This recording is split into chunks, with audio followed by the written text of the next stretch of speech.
ദിവസവും വരുന്ന വാർത്തകൾ കാണുന്ന ആളുകളെന്ന നിലയിലും എല്ലാത്തരം ലോകത്താകെ നടക്കുന്ന പ്രവണതകളെപ്പറ്റി അതിൻ്റെ കുറച്ച് കാര്യങ്ങൾ മനസ്സിലാക്കുന്നവരും, എല്ലാ കാര്യവും ലോകത്തെ മനസ്സിലാക്കാൻ നമുക്ക് ആർക്കും പറ്റുന്നതല്ല, പക്ഷേ ലോകത്താകെ വരുന്ന സാമൂഹ്യമായ, സാമ്പത്തികമായ, രാഷ്ട്രീയമായ കാര്യങ്ങൾ മനസ്സിലാക്കുന്ന ആളുകളെന്ന നിലയിലും നമ്മുടെ സംസ്ഥാനത്ത് ഗവൺമെൻറ് ചെയ്യേണ്ട കാര്യങ്ങളെപ്പറ്റിയുള്ള പല നിർദ്ദേശങ്ങളും ഉണ്ടാകും. ആ നിർദ്ദേശങ്ങൾ നമുക്ക് ആകാശത്ത് നിന്നുകൊണ്ട് നടപ്പിലാക്കാൻ പറ്റാത്ത കാര്യങ്ങൾ നമുക്ക് പലപ്പോഴും ചെയ്യാൻ പറ്റണമെന്നില്ല. പക്ഷെ നമുക്ക് പറ്റുന്ന പലപ്പോഴും നല്ല മോഡലുകളും നല്ല രീതികളും നമുക്ക് അവതരിപ്പിക്കാൻ പറ്റും. കഴിഞ്ഞ വർഷവും വളരെ നല്ല ഒരു ഇൻട്രാക്ഷൻ നടന്നിരുന്നു, അതിനു മുമ്പും ഇൻട്രാക്ഷൻ ഉണ്ട്. അപ്പോൾ അതുകൊണ്ട് എന്തെങ്കിലും ഗവൺമെൻറ്റിൻ്റെ ഭാഗത്തുനിന്ന് അല്ലെങ്കിൽ ധനകാര്യമന്ത്രി എന്ന നിലയിൽ എന്തെങ്കിലും കാര്യങ്ങൾ അങ്ങോട്ട് അവതരിപ്പിക്കാനല്ല, അതിനകത്ത് ഇങ്ങോട്ടുള്ള നിർദ്ദേശങ്ങളാണ്. കഴിഞ്ഞ പ്രാവശ്യം തന്നെ കിട്ടിയ നിർദ്ദേശങ്ങൾ ചിലത് ബഡ്ജറ്റിൽ പ്രതിഫലിച്ചിട്ടുണ്ടെന്ന് നിങ്ങളൊക്കെ ശ്രദ്ധിച്ചിട്ടുണ്ടാവും. നമ്മൾ ഇതേപോലെയുള്ള ഇൻട്രാക്ഷനിൽ വന്നിട്ടുള്ള നിർദ്ദേശങ്ങൾ ചിലത് ബഡ്ജറ്റിനകത്ത് പുതിയ നിർദ്ദേശങ്ങളായിട്ട് വരികയും നല്ല അംഗീകാരം നേടുകയും ചെയ്തിട്ടുണ്ട്. അപ്പോൾ അങ്ങനെ വളരെ ഓപ്പണാണ് ഞങ്ങളെ സംബന്ധിച്ച് ഈ കാര്യങ്ങൾ, നമുക്ക് ചെയ്യാൻ പറ്റുന്ന കാര്യങ്ങൾ. പത്രപ്രവർത്തകരുടെ കാര്യങ്ങളിലും താല്പര്യപൂർവ്വം ഇടപെടുന്ന ഗവൺമെൻറ് തന്നെയാണ്. അങ്ങനെ ഓരോന്നും പറയുന്നില്ല. ഇപ്പോൾ ഇൻഷുറൻസിൻ്റെ ഒരു ഇഷ്യൂ ഉണ്ടായിരുന്നു കഴിഞ്ഞ പ്രാവശ്യം. പിന്നെ പത്രപ്രവർത്തകരുടെ പെൻഷൻ നൽകുന്നതിനകത്തൊരു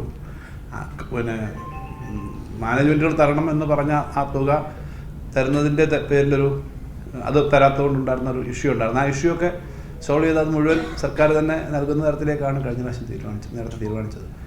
അപ്പോൾ അതുപോലുള്ള കാര്യങ്ങളൊക്കെ നമ്മൾ സാധാരണ എടുക്കുന്നത്, ഞാൻ പറഞ്ഞ അത്തരം കാര്യങ്ങൾ അല്ല, ഞാനത് പരാമർശിച്ചതേ ഉള്ളൂ. ഇപ്പോൾ കെയർ എക്കണോമി പോലെയൊക്കെയുള്ള കാര്യങ്ങൾ, പുതിയ സയൻസ് എൻ്റെ മേഖല, ടെക്നോളജി ഡെവലപ്മെൻറ്റ്, ഇപ്പോൾ വിഴിഞ്ഞം പോലെയൊക്കെയുള്ള പദ്ധതികളും മറ്റ് ബേസിക് സാധനങ്ങളും കാര്യങ്ങളും ഒക്കെ നമ്മൾ ചർച്ച ചെയ്തിരുന്നു.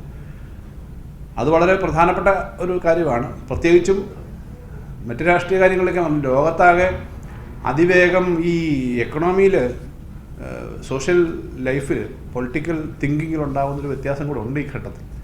ഇപ്പോൾ ട്രംപിൻ്റെ രണ്ടാമത് വരവോടുകൂടി എങ്ങനെയായിരിക്കും കാര്യങ്ങളെന്നുള്ളത് ചില പ്രവണതകൾ വന്നു.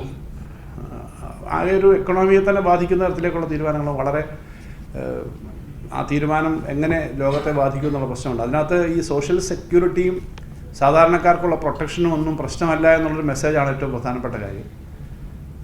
ജർമ്മനി പോലുള്ള രാജ്യങ്ങളിൽ ഈ ഫാസിസ്റ്റിക് ടെൻഡൻസി ഞങ്ങളുടെ പാർട്ടി ഇതാന്ന് പറഞ്ഞിട്ടൊരു പാർട്ടി ഇപ്പോൾ വീണ്ടും കഴിഞ്ഞ ദിവസങ്ങളിലൊക്കെ പ്രധാനപ്പെട്ട ചർച്ചയായി. അപ്പോൾ ഇങ്ങനെ സാമ്പത്തിക രംഗത്ത് വലിയ മാറ്റങ്ങൾ വരുന്നുണ്ട് പലപ്പോഴും. അത് എങ്ങനെയായിരിക്കും നമ്മുടെ ഡെമോക്രസിയെയൊക്കെ ബാധിക്കുക എന്നുള്ളതൊക്കെ വേറൊരു പ്രശ്നമാണ്. ഈ പശ്ചാത്തലം പുറകിലുണ്ട്. നമ്മളെ സംബന്ധിച്ച് നമുക്ക് ഒരു കഴിഞ്ഞ 4 വർഷമായിട്ട് ഈ ഗവൺമെൻറ് വന്നതിന് ശേഷവും അതിനു മുമ്പുള്ള 5 വർഷക്കാലത്തെയും സാമ്പത്തിക രംഗം എടുത്തു നോക്കിയാൽ കേരളത്തിന് നല്ലതുപോലെ അടിസ്ഥാന സൗകര്യ വികസനത്തിൽ നല്ലപോലെ മുന്നോട്ട് വരാൻ പറ്റിയിട്ടുണ്ട്. എംപ്ലോയ്മെൻറ്റിൻ്റെ കാര്യത്തിൽ മുന്നോട്ട് വരാൻ പറ്റിയിട്ടുണ്ട്.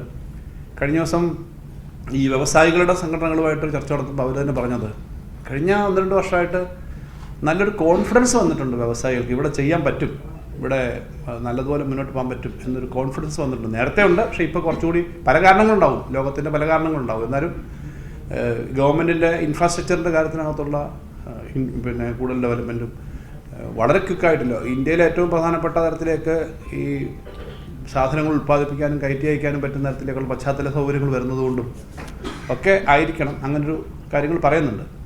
നമുക്ക് പൊതുവിലെ സാമ്പത്തിക രംഗത്ത് നമ്മൾ നേരിടുന്ന ഈ ധനപരമായ ഇപ്പം ലിക്വിഡിറ്റിയുടെയൊക്കെ പ്രശ്നങ്ങൾ നേരിടുന്നുണ്ട്. പക്ഷേ എക്കണോമിയുടെ പൊതു കണക്കുകൾ നോക്കിക്കഴിഞ്ഞാൽ നമ്മുടെ ഇമ്പ്രൂവ്മെൻറ്റ്, നിങ്ങൾ പലരും ഇതിനകത്ത് സ്ഥിരമായി സാമ്പത്തിക രംഗം റിപ്പോർട്ട് ചെയ്യുന്നവരുമാണ്. നമുക്ക് 39% വരെ, 38% വരെ നമ്മുടെ ടോട്ടൽ ഈ GSDPക്ക് ഭാഗമായി നമ്മുടെ ആകെ കടം 38% മേളിലേക്ക്, 38% പോയിരുന്നു. അവിടുന്ന് നമുക്ക് ഈ 3 വർഷം കൊണ്ട് 34% എത്തിക്കാൻ കഴിഞ്ഞു. ഇനി അത് ഇമ്പ്രൂവ് ചെയ്യുമെന്നാണ് കാണുന്നത്.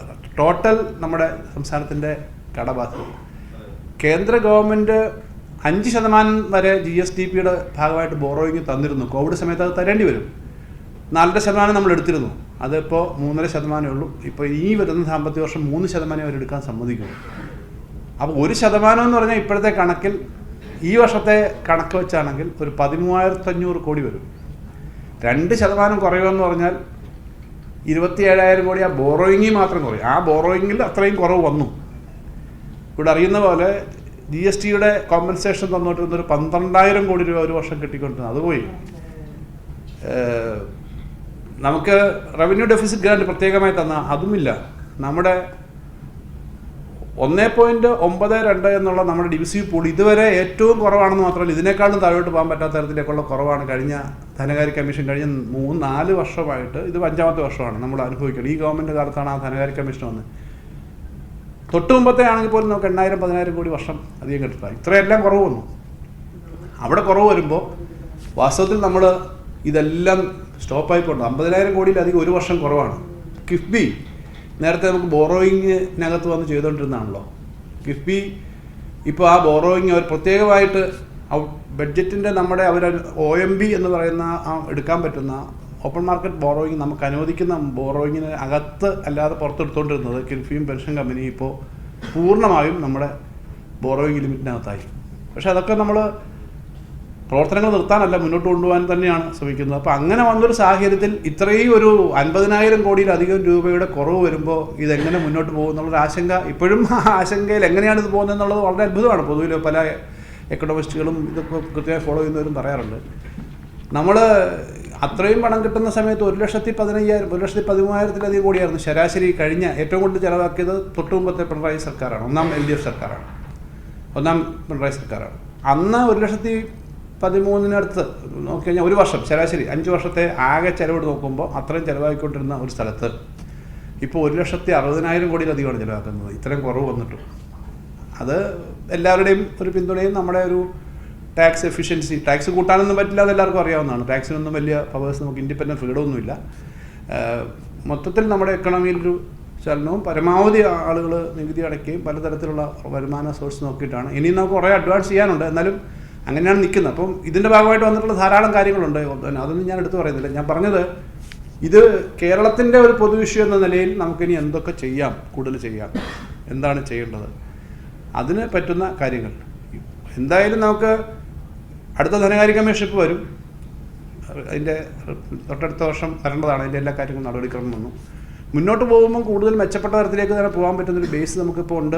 അടിസ്ഥാനം നല്ലപോലെ മെച്ചപ്പെട്ട് തന്നെയാണ് വരുന്നത്. കാരണം ഈ പറഞ്ഞ ക്രൈറ്റീരിയ ഓരോന്ന് നോക്കുമ്പോൾ നമ്മൾ 3.5 എന്നൊക്കെ പറയുന്നതിനകത്ത് നിന്നിട്ട് തന്നെയും 3-ക്കകത്ത് നിന്നൊക്കെ തന്നെ പ്രവർത്തിക്കേണ്ട തരത്തിൽ തന്നെ കാര്യങ്ങൾ പോവുകയാണ്.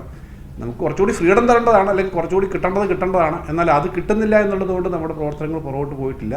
നമുക്ക് കൂടുതൽ എക്കണോമീസ് എങ്ങനെ സജീവമാക്കാം, എക്കണോമി സജീവമാക്കുന്ന ചില നിർദ്ദേശങ്ങളാണ് വന്നത്. അതിനകത്ത് ഇനിയും കഴിഞ്ഞ പ്രാവശ്യം തന്നെ ചർച്ച ചെയ്ത കാര്യങ്ങൾ ചിലത് ഇപ്പോഴും ഞങ്ങൾ പ്രാവർത്തികമാക്കുന്നുണ്ട്. ഇനിയും ചില കാര്യങ്ങൾ ചെയ്യും. എങ്ങനെ പ്രൈവറ്റ് പബ്ലിക് പാർട്ട്ണർഷിപ്പ് വന്ന് നമ്മുടെ സ്വകാര്യ മൂലധനത്തെ നല്ലതുപോലെ ഉപയോഗിക്കാൻ പറ്റുന്ന, അവർക്ക് നല്ല കോൺഫിഡൻസ് ഉള്ള തരത്തിലേക്ക് കൂടുതൽ തൊഴിലവസരങ്ങളും വികസനവും ഉണ്ടാകുന്ന തരത്തിലേക്കുള്ള കാര്യങ്ങളൊക്കെ തന്നെയാണ് ഗവൺമെൻറ് പ്ലാൻ ചെയ്തുകൊണ്ടിരിക്കുന്നത്. അതായത് പൊതുമേഖല നല്ലപോലെ ശക്തിപ്പെടുകയും സ്വകാര്യ മേഖലയ്ക്ക് നല്ലപോലെ പങ്കാളിത്തം വരികയും അടിസ്ഥാന സൗകര്യവും പൊതുകാര്യങ്ങളെല്ലാം ചിലവാകുന്നതോടൊപ്പം തന്നെ സാമൂഹ്യക്ഷേമ പ്രവർത്തനങ്ങളെ മുന്നോട്ട് കൊണ്ടുപോവുകയൊക്കെ ചെയ്യുന്ന തരത്തിലുള്ള പ്രവർത്തനങ്ങളാണ് പൊതുവിൽ ആലോചിക്കുന്നത്. അപ്പോൾ അതിൻ്റെയൊക്കെ ഒരു പശ്ചാത്തലത്തിൽ നമുക്ക് കൂടുതൽ ചെയ്യാവുന്ന കാര്യങ്ങളെപ്പറ്റി നിർദ്ദേശങ്ങൾ കേൾക്കാൻ വേണ്ടിയിട്ടാണ്. അപ്പോൾ വന്ന എല്ലാവരെയും ഒരിക്കൽ കൂടി ഞാൻ വന്നതിന്, ഇവിടെ പങ്കെടുത്തതിന് നിങ്ങൾക്ക് സർക്കാരിൻ്റെ ഭാഗത്തുനിന്ന് ധനകാര്യ വകുപ്പിൻ്റെ ഈ പ്രവർത്തനങ്ങളുടെ ഭാഗമായിട്ട് നിങ്ങൾക്കെല്ലാം വന്നതിനുള്ള നന്ദി, സന്തോഷം രേഖപ്പെടുത്തുന്നു. അഭിപ്രായങ്ങൾ ഓരോരുത്തരും ഇതൊരു ഇൻട്രാക്ഷൻ എന്ന നിലയിൽ തന്നെ അതൊരു ഫൈനലല്ല, നമുക്ക് കിട്ടുന്ന ഒരു ഐഡിയാസ് എന്ന നിലയിൽ ഫ്രീ ആയിട്ട് അത്തരം കാര്യങ്ങൾ പറയുന്നത് നന്നാവും. നമുക്ക് ചെയ്യാൻ പറ്റുന്ന കാര്യങ്ങൾ